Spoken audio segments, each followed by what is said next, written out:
শেরপুর জেলা সদর হাসপাতালের প্রাঙ্গণে রবিবার সকালে মেডিকেল টেকনোলজিস্ট ও ফার্মাসিস্টরা 10ম গ্রেড বাস্তবায়নের দাবিতে 2 ঘন্টার কর্মবিরতি পালন করেছেন। কর্মসূচি সকাল 9টা থেকে 11টা পর্যন্ত চলেছে।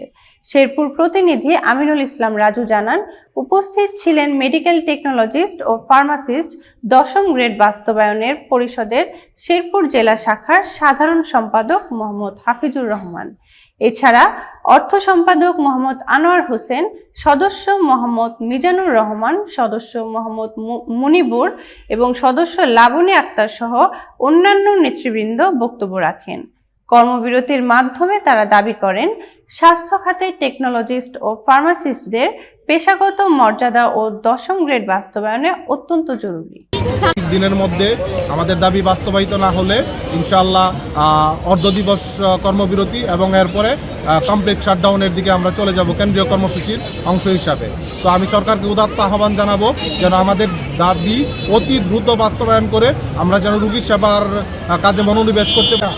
9টা থেকে 11টা পর্যন্ত কর্মবিরতির ঘোষণা দিয়েছি।